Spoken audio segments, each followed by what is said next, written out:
So without further ado, let's talk about our first film of the show. The movie is Captain Marvel.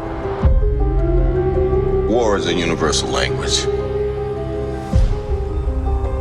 I know a renegade soldier when I see one.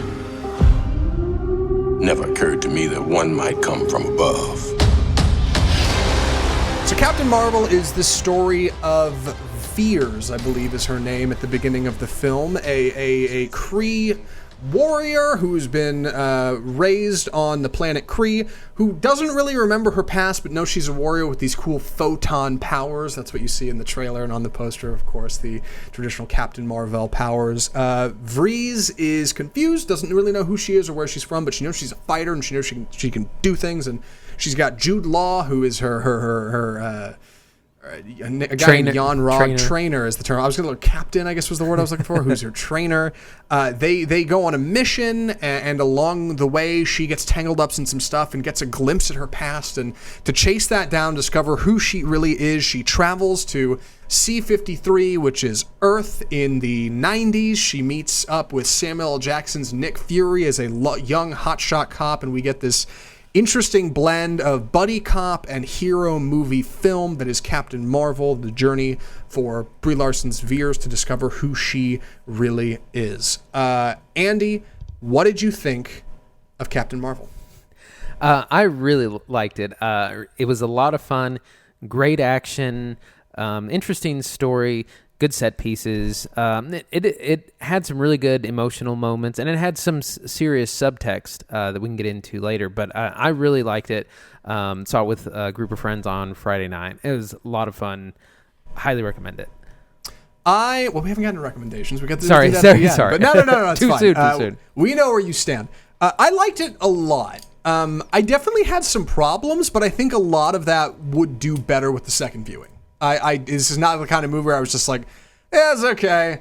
Maybe if I see it again, I was like, no, I like this. I want to watch it again and sink my teeth into it a little bit more, because I really struggle from that Marvel fatigue of trying to spot references and how does this tie into what and what does this mean? And like, I shouldn't do that. I do that with every Marvel movie. But I want to talk about how I got into that. But before we do that, let's talk about the movie proper, all right? Let's talk about Captain Marvel. What's the best place to start this? Because we got a lot of angles. We can talk about casting. We can talk about setting. We can talk about effects, because we got to talk about the digital de-aging stuff. That's really important. We can talk about setting in the bigger Marvel universe. I guess we should save that for the end. Let's dig into plot, I guess. That's a good place to start, right? I think that's a good spot. So what do you think? So this is probably one of the criticisms I have is the plot is a little confusing, just because there's a lot of kind of jargon, and like you have this alien race and that alien race, and these are the good guys, these are the bad guys, and at some point I started to kind of lose track about who was who and what race was the good guys and what race was the bad guys. But the whole the whole plot is that they're trying to, at least at the beginning, they're trying to defend the Kree from the Skrull Nation, and there's some power source on Earth they need to get to, and she's training with them. She cannot remember her past. That's the big thing. She doesn't remember how she got to be with these alien people. She's just there. She just has these powers.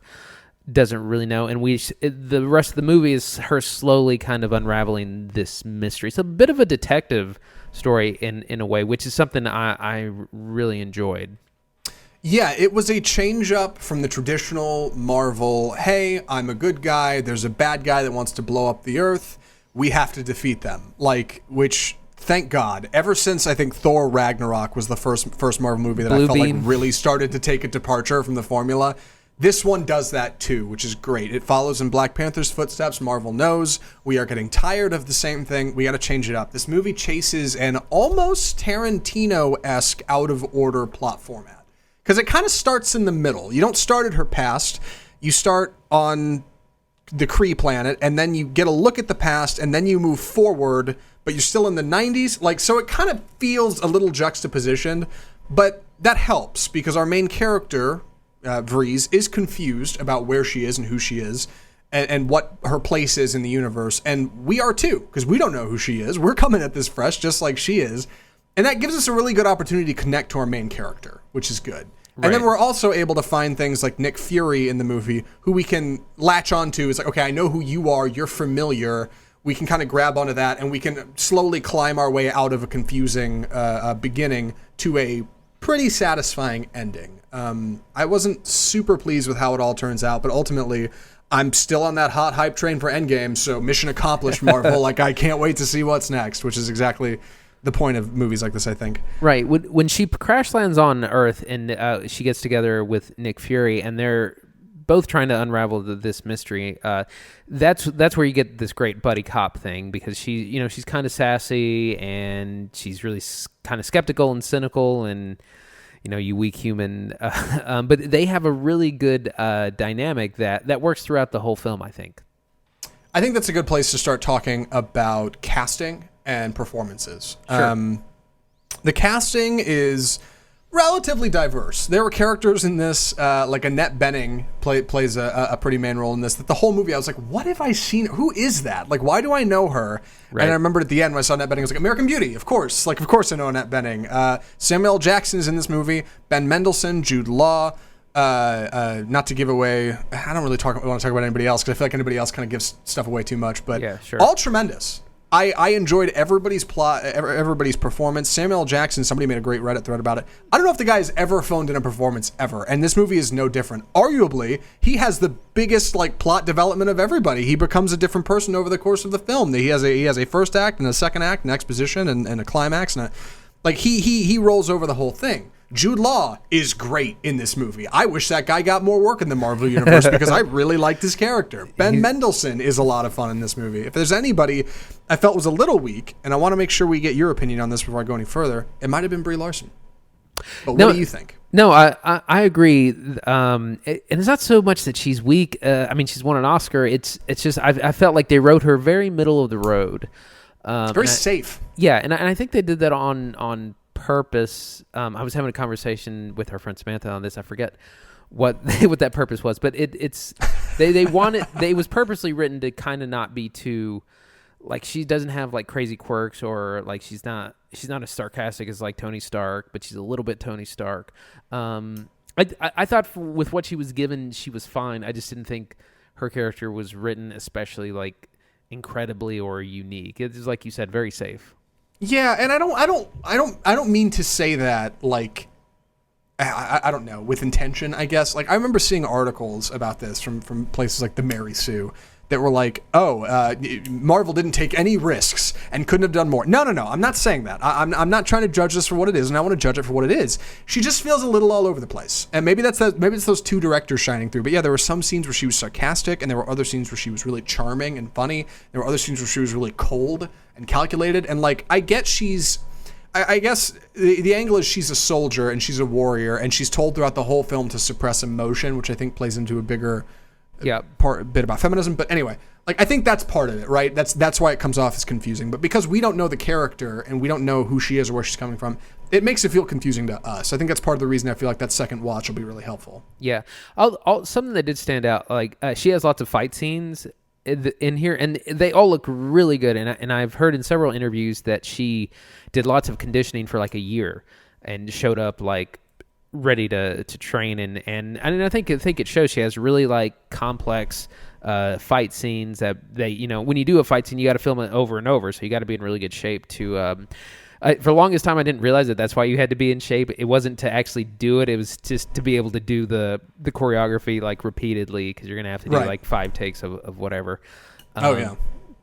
So so that stuff, the combat stuff is really good. And I could tell she put in a lot of work to condition herself.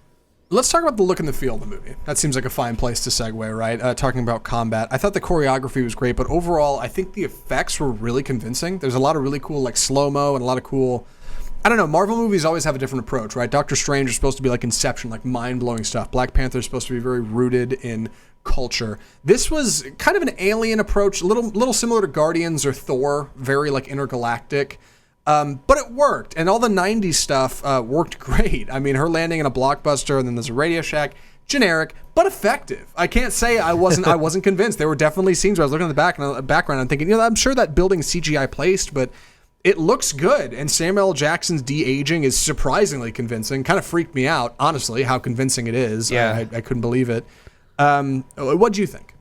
So the 90s stuff kind of got old for me. It just seemed like they were trying to pack in as many 90s references, especially through the soundtrack.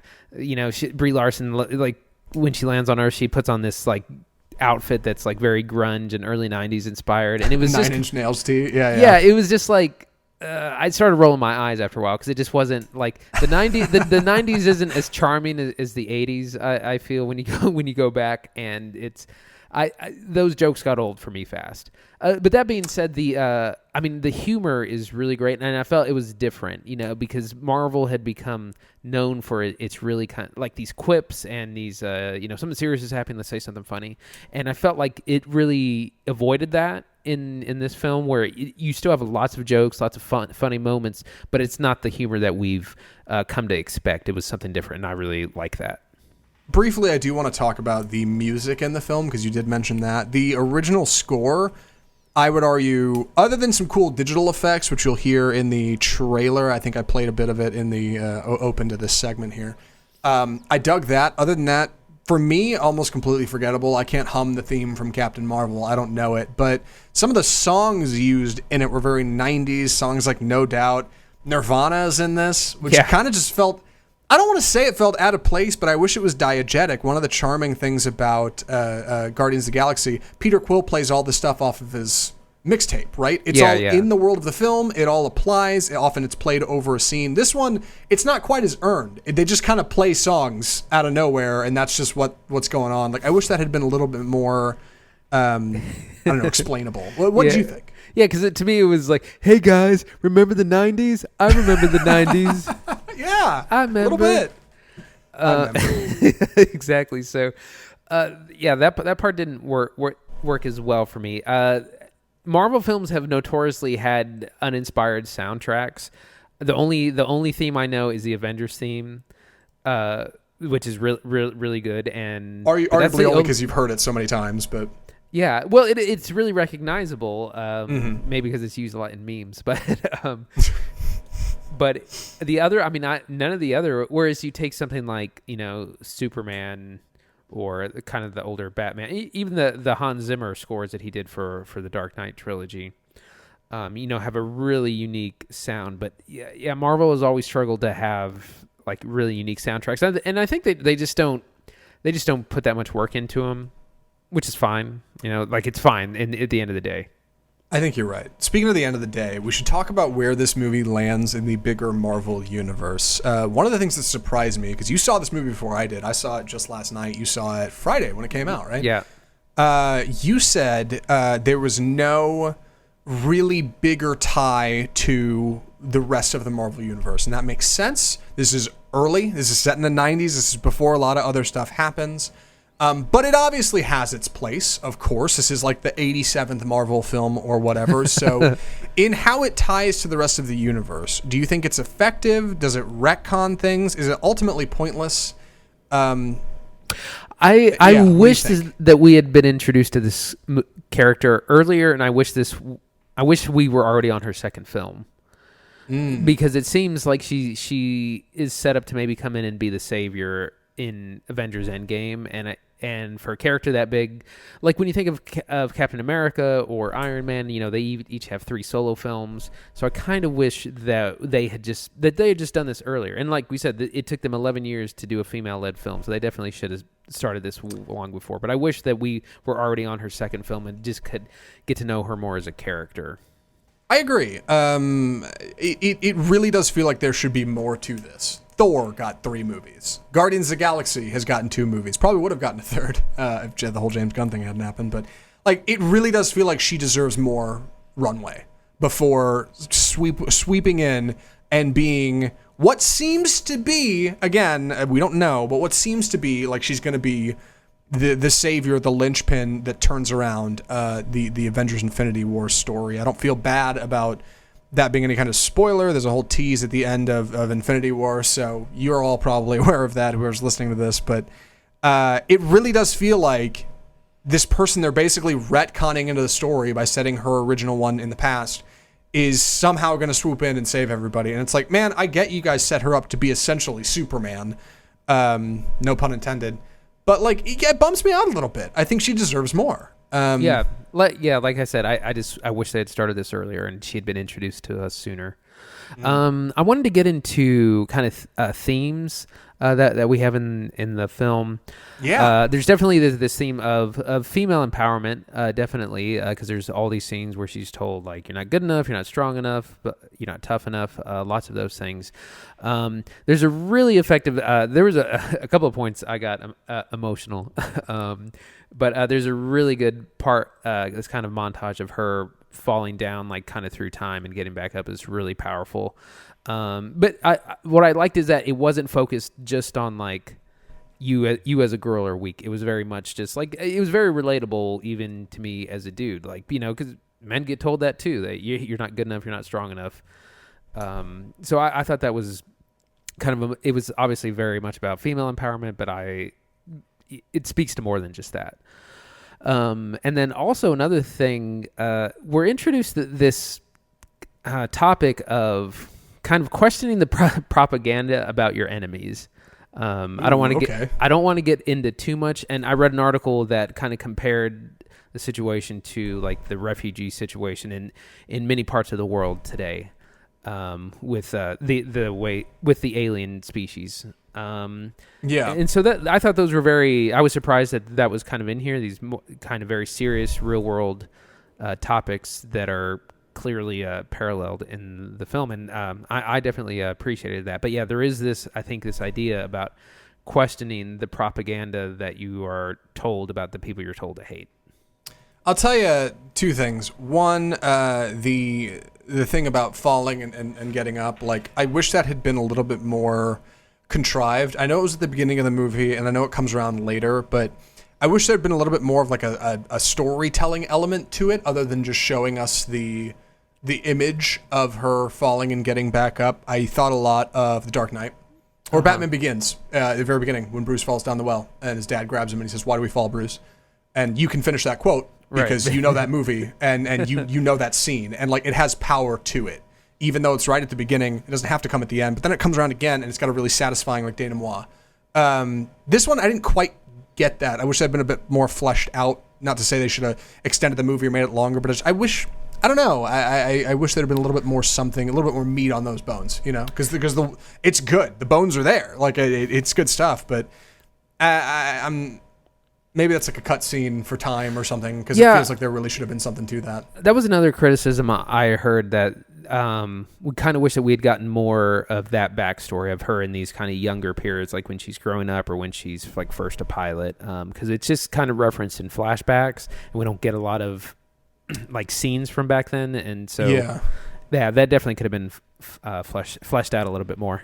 There was this really cool scene at the beginning when she is getting a look back at her past, an unwarranted look back at her past, and they put her as her character in essentially the body of her previous self in a setting. So she's, like, confused as to, almost like the butterfly effect, right? Like, you're suddenly inhabiting your former self in a situation you're not familiar with, even though at the time you were. So people around you were like, "Why are you being weird?" And you're like, "I'm not being weird." I thought that was really cool, and I was looking forward to more of that in the movie. It doesn't come around, but, like, for what it's worth, like, there's something there. Like, it really is. It didn't quite satisfy me. Again, I think that second watch will help me a lot. I don't have much to say about the propaganda thing of your enemies. Not to deep dive too far down the well here, but I think when you have a confusing plot that's meant to keep the audience as befuddled as the main character, when what is essentially a twist comes along, it almost doesn't feel as satisfying, because you don't understand the world the twist inhabits. So when somebody pulls back the curtain and goes, "Aha, it's not really this way at all," it's like, oh, cool. I wasn't sure if it was in the first place. So, yeah. Great. But I still enjoyed where this movie ended up. I still liked what happened, and I'm still interested to see where it goes next. So, for what it's worth, I think I'm about done talking about Captain Marvel. Andy, you ready to move on to recommendations? I am. Andy, would you recommend Captain Marvel? Absolutely. I really enjoyed it. It's a great spectacle, good characters. strong relationships, good action and set pieces. I really liked it, and I think it's going to be a huge hit as well. It already is a huge hit. I would recommend it too. I want to say, if you're about as burnt out on Marvel movies as I am, I wouldn't put this on like Ant-Man levels if you can skip it, but I wouldn't put it on Black Panther levels if you have to see it. It's in this weird in-between. So if you're interested, if you think it has something to offer, go check it out. You'll love it and support the people making it, because Disney needs more money, of course.